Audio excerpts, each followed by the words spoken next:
Guys welcome back to my channel. Guys பார்த்தீங்கன்னா நம்ம மகாநதியில் புதுசாக ஒரு பிரச்சனை கொண்டு வர மாதிரி தான் பேசிகிட்டு இருக்காங்க. என்னென்னா ஆல்ரெடி பார்த்தீங்கன்னா நம்ம விஜய்க்கு ரொம்ப பெரிய பிரச்சனைலாம் நிறையவே இருக்குது. இப்போ பிஸ்னஸ் விஷயமாக வந்துட்டு இது ஒரு பிரச்சனையாக கிளம்பிகிட்டு இருக்குது. இதை பார்க்கும்போது ரொம்பவுமே கஷ்டமாக தான் இருக்குது.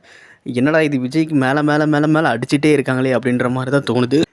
கண்டிப்பாக விஜய் இந்த பிரச்சனை வெளியே வருவாருன்னு எல்லாருமே நம்ம இது பண்ணிக்கலாம்.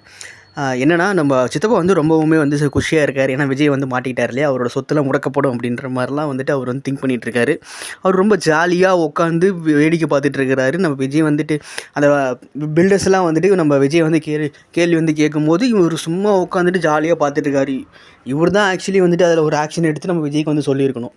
இவரே பார்த்தீங்கன்னா நம்ம விஜய் மாட்டி விட்டு உட்காந்துட்ருக்காரு அப்படின்னு தான் சொல்லணும். நம்ம சித்தப்பாவுக்கு எப்போவுமே இதே ஒரு வேலை தான். அதே மாதிரி தான் நம்ம கிருஷ்ணா விஷயத்துலையும் பார்த்திங்கன்னா ஒரு குழப்பத்தை உண்டு பண்ணி வச்சுருக்காரு. அது எப்போ முடிய போகுதுன்னு தெரியல. கொஞ்சம் இழுத்துட்டு போகிற மாதிரி தான் இருக்குது மகாநதி. அப்படி உங்களுக்கு தோணுச்சுன்னா கீழே கமெண்ட் பண்ணுங்கள். நம்ம சேனலுக்கு யாராவது புதுசாக உள்ள வரீங்கன்னா நம்ம சேனலை சப்ஸ்கிரைப் பண்ணிக்கோங்க கைஸ். ஷேர் பண்ணி விடுங்க, லைக் பண்ணுங்கள் மறக்காமல். இந்த பிரச்சனைலாம் பத்தாதுன்னு சொல்லிட்டு அடுத்து பார்த்திங்கன்னா நம்ம குமரனோட பிரச்சனை வேறு வருது. குமரன் வேறு மலேசியா போயிருந்தார். பார்த்திங்கன்னா ஒரு 3-4 நாளாக காலே எடுக்கலை அப்படின்னு சொல்லிட்டு நம்ம நிவின் கிளம்ப பார்க்குறாரு மலேசியாவுக்கு. அங்கே போயிட்டு நிவினுக்கும் ஏதாவது பிரச்சனை ஆகிருமா, இல்லை நிவின் காப்பாற்றி கூட்டிகிட்டு வருவாரா? எல்லாமே ஒரு மாதிரி ஸ்டக் ஆகி நிற்கிது. என்ன பண்ணுறதுன்னு தெரியாமல் விஜய் முழிக்கிறாரு. இந்த பிரச்சனையை பார்க்குறதா, இல்லை அந்த பிரச்சனையை பார்க்குறதா, இல்லை இந்த பிரச்சனையை பார்க்குறதா, வீட்டு பிரச்சனையை பார்க்குறதா, கிருஷ்ணா பிரச்சனையை பார்க்குறதா, பாட்டி பிரச்சனையை பார்க்குறதான்னு சொல்லிட்டு ரொம்பவுமே கன்ஃபியூஸ்டாக இருக்கார். என்ன பண்ண போகிறாருன்னே தெரில. இருந்தாலும் இந்த கன்ஃபியூஸ்ட்லேயும் கொஞ்சம் காமாக ஹேண்டில் பண்ணுறாரு.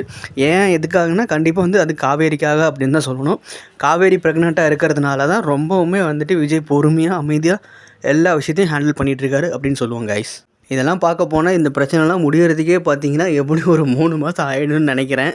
கண்டிப்பாக எல்லா பிரச்சனையும் முடித்து விஜய் கண்டிப்பாக நம்ம காவேரிக்கு சப்போர்ட் பண்ணுவார். நம்ம மாமனார் மேலே இருந்த ஒரு கரையும் எடுப்பார் அப்படின்னு நினைக்கிறேன். அடுத்து பிஸ்னஸையும் பில்டு பண்ணிடுவார். நெக்ஸ்ட்டு பார்த்திங்கன்னா நம்ம குமரனை கண்டுபிடிச்சி நம்ம கங்கா கையில் ஒப்படைச்சிருவார். இது எல்லா வேலையுமே பார்த்திங்கன்னா நம்ம விஜயோட தலையில் உட்காந்துருச்சு அப்படின்னு தான் சொல்லணும். நம்ம பாட்டிக்கு இந்த விஷயம்லாம் தெரிஞ்சிச்சுன்னா இன்னும் விஜய் மேலே இன்னும் ஒரு மாதிரி பொசசிவ் ஆகி ஒரு மாதிரி அவங்களே எதாவது பண்ணிக்கிற மாதிரி கூட ஆயிடலாம். கண்டிப்பாக இதெல்லாம் விஜய் தெரியப்படுத்த மாட்டார். அவருக்குள்ளேயே வச்சுட்டு இந்த பிரச்சனையில் முடிக்க தான் பார்ப்பார். ஏன்னா ஈவன் காவேரி கிட்ட கூட இந்த பிரச்சனையை பற்றி சொல்ல மாட்டார் அப்படின்னு தான் நினைக்கிறேன். தேங்க்ஸ் ஃபார் வாட்சிங். நம்ம நெக்ஸ்ட் வீடியோவில் பார்க்கலாம். பாய்.